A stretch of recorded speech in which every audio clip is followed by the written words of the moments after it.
Et on démarre avec un petit sourire.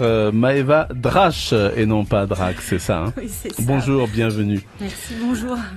Donc alors, en Polynésie française, première question, on peut parler selon vous de poche de misère véritablement, de pauvreté, de précarité? Est-ce qu'on est dans une bataille de définition? Vous pensez que c'est la même chose? Je pense qu'on ne doit pas se batailler sur tout, en fait. Misère, pauvreté, précarité, c'est la même chose. Dès lors qu'on se retrouve dans cette situation, excusez-moi du terme, on est dans la merde. La merde, mais encore. Mais encore, si on la remue un peu. Alors si on la remue un peu, on se retrouve sans toit sur la tête, on se retrouve sans avoir de quoi manger. Donc de fait, on n'a pas de travail, on se retrouve dans la rue. Vivre dans la rue avec la violence et l'incertitude au quotidien, c'est dur. Quand vous atterrissez dans la rue, il faut 2 fois moins de temps pour basculer. Pour vraiment basculer, la rue détruit, vraiment, très rapidement. Donc il y a plusieurs visages de la misère, on peut dire. Il y a plusieurs visages de la pauvreté, de la misère, de la précarité. Alors c'est une tendance qui s'accentue d'après ce que vous pouvez observer, ou alors il y a un léger mieux, comme on dit. Les profils sont différents.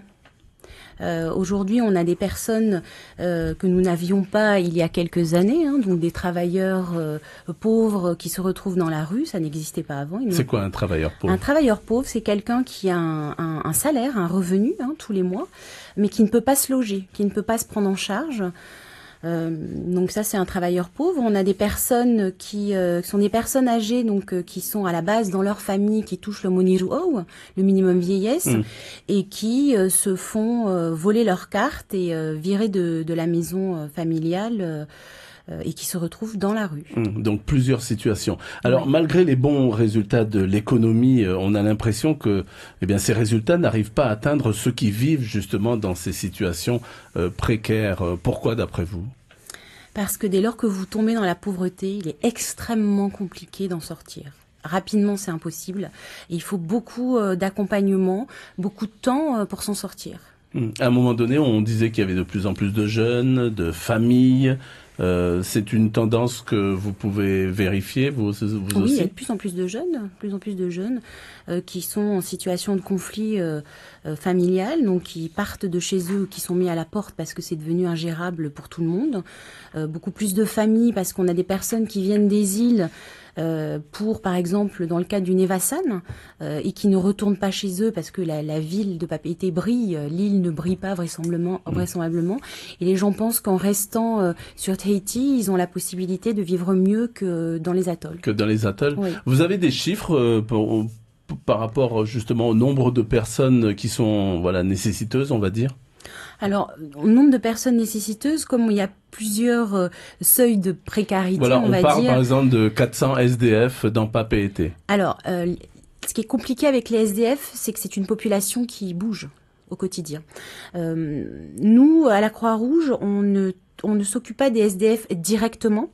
En revanche, on est en partenariat avec d'autres associations qui, eux, s'occupent de ce type de public, comme l'association Tetoria et Père Christophe. Et Maouta également. Donc,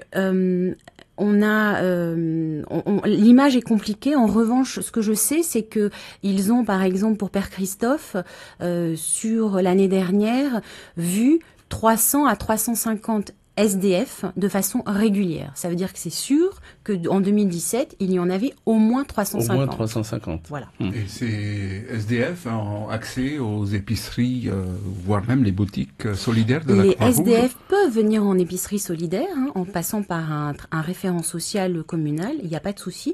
On en a eu, mais on les a surtout en boutique solidaire. Parce que pour eux, c'est important, nous disent-ils, de participer en fait, de faire comme tout le monde, de rentrer dans une boutique. On en a une qui est en plein centre-ville, et de rentrer comme n'importe quel être humain dans une boutique, être avec d'autres personnes qui sont en forme, qui subissent aussi la précarité ou pas, puisqu'on est en mixité sociale, et de donner 100 francs, de donner 300 francs pour avoir un short. Ce geste est important pour eux. C'est quelque part, ça leur permet de retrouver une certaine dignité. Et c'est important. Oui. Et une place dans la société, quelque part. Bien sûr. Vos actions, elles, si on peut les résumer justement, elles seraient. Vous faites quoi sur le terrain concrètement? Bon, il y a ces boutiques solidaires, ces épiceries solidaires, mais encore. On a 6 actions sociales. On a donc les épiceries solidaires qui est de l'aide alimentaire, les boutiques solidaires qui est de l'aide vestimentaire. On a un programme de prévention des addictions. Également. Nous avons un réseau de marraines, les enfants du Fénois. Nous avons un espace bébé-maman donc qui s'occupe de la parentalité et un espace senior qui a ouvert donc il y a 1 an. Et malgré toutes ces actions, vous dites quoi aujourd'hui? Ça ne suffit pas, il nous faut plus de moyens, il faut que les autorités soient à nos côtés davantage.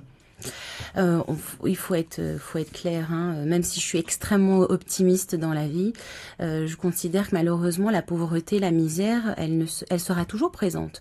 Ce qu'il faut arriver à faire, c'est à se donner le maximum de moyens, tous ensemble, pour la réduire.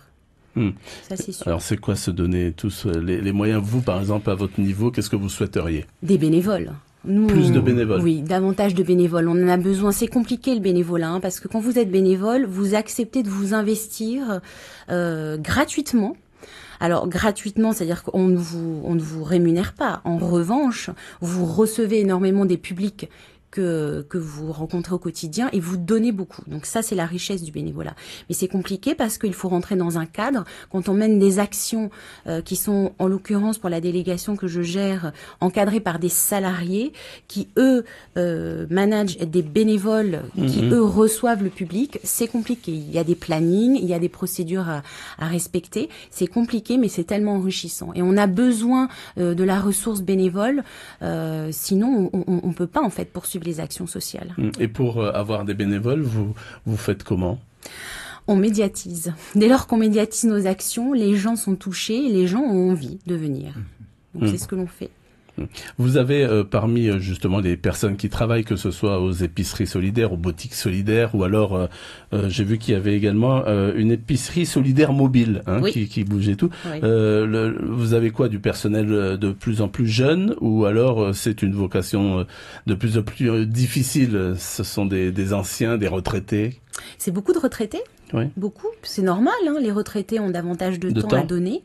Les jeunes, c'est un peu plus compliqué parce que ils veulent bien donner, mais un tout petit peu, et pendant des périodes précises comme Noël ou un peu pendant les vacances de juillet-août. Mais c'est normal, ils ont toute la vie devant eux, j'ai envie de dire. Ils n'ont pas forcément à l'esprit l'envie de donner de façon régulière, sauf que nous on a des actions sociales qui sont menées au quotidien, donc c'est vrai que c'est davantage de retraités. Alors on a vu les chiffres, ils sont pas très très positifs, hein. On le voyait tout à l'heure dans les journaux, malgré les efforts du gouvernement, le taux de chômage il est très élevé, les personnes sans emploi, donc vous n'êtes jamais découragé, vous? Jamais. Jamais. Ça fait 8 ans que je suis à la Croix-Rouge française et ça fait 8 ans que je suis passionnée par ce que je fais, par ce que je vois au quotidien. Parce que mon travail, c'est d'imaginer, de mettre en œuvre des dispositifs qui peuvent accompagner les gens. C'est pour ça, en fait, que je travaille à la Croix-Rouge. Et c'est pas simplement recevoir un salaire à la fin du mois, point. Non, il faut vraiment que ça soit...